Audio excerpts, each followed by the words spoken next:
Hola a todos.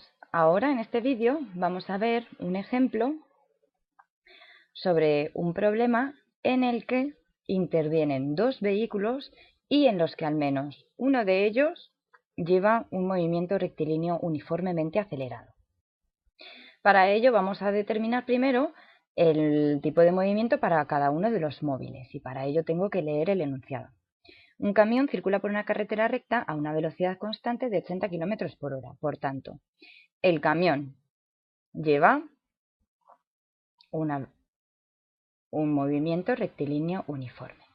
Un coche que viaja a 120 km por hora observa el camión delante suyo a 300 metros de este y en ese mismo instante frena con una aceleración de 2 metros por segundo al cuadrado. Por tanto, el coche llevará un movimiento rectilíneo uniformemente acelerado. Nos piden el problema deducir si el coche chocará con el camión. Y en caso negativo, si no choca, tenemos que determinar el tiempo que ha tardado hasta que se libra del choque. Bien, pues en el cuestionario anterior ya vimos un vídeo en el que había una condición para que un coche no chocara con una piedra. Y dijimos que como mínimo el coche tenía que llegar a la posición de la piedra con la velocidad de la piedra que sería 0. Por tanto, el coche tenía que parar antes de llegar al obstáculo. Vamos a explicar este problema a través de dibujos. Por tanto, leemos el enunciado y nos dice que en un instante inicial, donde aquí se encuentra el coche y aquí se encuentra el camión. La distancia a la que el coche observa el camión en un instante dado es de 300 metros. Por tanto, vamos a suponer que este es mi origen de posiciones y que entonces el camión ocupa una posición de 300 metros al inicio de nuestro problema. Nosotros vamos a contar el tiempo desde aquel instante en el que el coche observa el camión y decide frenar con esa aceleración. Por tanto, aquí el coche lleva una velocidad inicial de 120 km por hora, que tenemos que cambiar a unidades del sistema internacional. A nosotros nos sale que son 33,33 metros por segundo. En cambio, el camión sigue con una velocidad constante de 80 km por hora, que en unidades del sistema internacional son 22,22 metros por segundo. Bien, y este sería el instante inicial. Transcurrido un pequeño tiempo, vamos a dibujar en este otro esquema la situación que tenemos como máximo que alcanzar para que el coche no choque con el camión. Aquí tenemos esas posiciones A y B y en un tiempo determinado el camión se encontrará aquí, ya que ha seguido con su velocidad constante, y como mucho el coche se encontrará como mucho en la misma posición, pero con una velocidad del coche como mucho igual a la velocidad del camión. Si nosotros logramos pasar de aquí el momento inicial a aquí el momento final, en el que la posición del camión es igual a la posición del coche, pero el coche ha logrado reducir su velocidad a la velocidad del camión, simplemente el coche seguiría detrás del camión con esa misma velocidad, la velocidad del camión. Bien, esta es la situación que nosotros tenemos que descubrir, porque nosotros tenemos que ver si el coche choca o no choca con el camión. Y tendremos distintas opciones. Con esos datos que me ha dado de aceleración, velocidad inicial, etcétera, etcétera, vamos a determinar cuál es la posición del coche cuando la velocidad del coche es igual a la velocidad del camión, que, como hemos dicho y repetimos ahora, tiene que ser la máxima velocidad que lleve el coche, la del camión, como mucho en la misma posición que en la del camión, para que no se produzca el choque. Bien, pues establecida la condición del problema, vamos a ver qué es lo que pasa cuando el coche ha logrado reducir su velocidad a la velocidad del camión. Vamos a borrar la pizarra y empezaremos con los cálculos. Borramos este dibujo ya que no es un dibujo que ocurra exactamente, es un dibujo que nosotros a través de los cálculos tenemos que determinar. Bien, teniendo presente la condición del problema, pues simplemente vamos a establecer las ecuaciones para cada uno de los vehículos.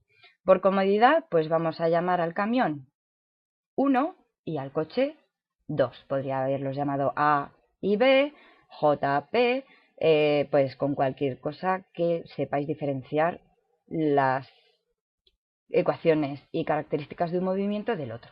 Bien, para el camión, el vehículo 1. Para el camión lleva un movimiento rectilíneo uniforme y únicamente tendrá la ecuación de la posición en función del tiempo. Pues x sub 1 es igual a que es x sub 0, 1 más v sub 1 por t. Bien, vamos a ver las ecuaciones para el coche, el vehículo que hemos llamado como vehículo 2. Aquí, como se trata de un movimiento rectilíneo uniformemente acelerado, tendremos dos ecuaciones, la de la posición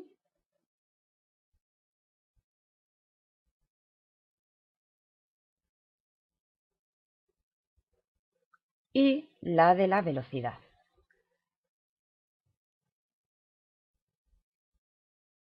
Bien, una vez establecidas las ecuaciones, lo único que tenemos que hacer es sustituir los datos y establecer la condición.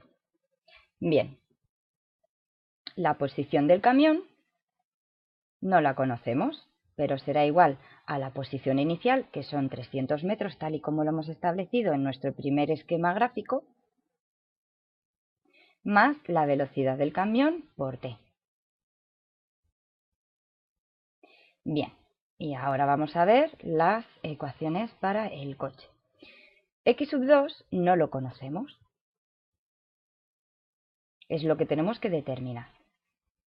La posición inicial, 0. La velocidad inicial del coche, 33,33 por t. Más un medio de la aceleración del coche por t al cuadrado. Como la aceleración es 2, pues ya operamos y un medio por 2, 1. Por tanto, aquí tendremos más t cuadrado. No es un más, es un menos, ya que al estar frenando, la aceleración va a ser negativa. Por tanto, aquí sería menos t cuadrado. Bien, aquí la ecuación de la velocidad es la ecuación en la que voy a imponer nuestra condición, que la velocidad del coche, como poco, o sea, como mucho, va a ser igual a la velocidad del camión, para poder, en el caso más extremo, ir justo detrás del camión a su misma velocidad. Por tanto, la velocidad del camión, que son 22,22 metros por segundo constantes, es la velocidad que tendrá que alcanzar el coche. La velocidad inicial, que son 33,33, menos la aceleración, que son 2, por el tiempo. Y de esta ecuación, directamente pues obtenemos el tiempo que tarda el coche en reducir su velocidad de 33,33 metros por segundo a 22,22, que es la velocidad del camión. Bien, nosotros que ya hemos hecho estos cálculos nos sale un tiempo de 5,56 segundos redondeando a 2 decimales. Pues bien, señalamos el tiempo y ahora que ya tengo el tiempo que tarda el coche en reducir su velocidad, lo único que me queda por averiguar es qué posición tiene el coche en ese tiempo cuando ha reducido la velocidad. Pues simplemente en la ecuación de la posición para el coche introducimos el tiempo que acabamos de determinar y la posición final del coche obtenemos, que nosotros ya hemos hecho los cálculos, que es de 154,4 metros. Uy, el 4. Bien, vamos a señalarlo. Por tanto, cuando el coche ha logrado reducir la velocidad hasta igualarla a la del camión, ha recorrido 154,4 metros. Vamos a ver ahora qué posición ocupa el camión en ese tiempo. Pues de nuevo, sustituyendo el tiempo obtenido en las ecuaciones en la ecuación de la posición para el camión ocupa una posición de 423,54 metros. Por tanto, ahora vamos a ayudarnos nuevamente de un dibujo para reconocer que el coche ha sido capaz de reducir su velocidad hasta la velocidad del camión antes de que se produzca el coche. Vamos a borrar la pizarra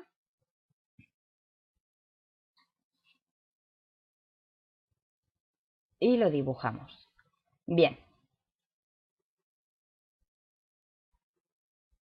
Esta era la posición inicial, 0 metros, en la que el coche estaba aquí y el camión estaba a 300 metros. Hemos determinado que el tiempo para que el coche pueda reducir su velocidad con esa aceleración que nos han dicho hasta la velocidad del camión, que ya hemos visto que era la máxima velocidad a la que tenía que reducir para no chocar con el camión, nos encontramos que el coche se encuentra en la posición 154,4 metros, circulando a 22,22 metros por segundo. En cambio, el camión se encuentra a una posición de 423,54 metros. Por tanto,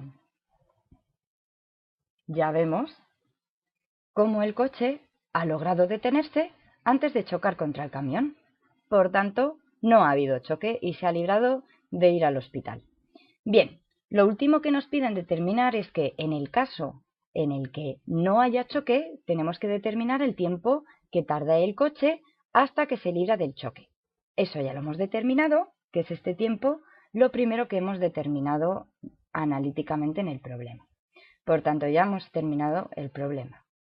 Bien, pues ya no nos queda nada que decir, excepto lo de siempre, que tengáis mucho cuidado con los cálculos, con las conversiones de las unidades, con los decimales que cojáis y el redondeo que efectuéis. Además, en las respuestas no olvidéis incluir las unidades de medida que acompañan a cada variable, a cada incógnita que hayáis resuelto. Como siempre, repetiros que este vídeo lo podéis visualizar tantas veces como queráis y que en caso de que la duda que tengáis no la logréis aclarar, siempre podéis recurrir al foro correspondiente al tema que estamos estudiando.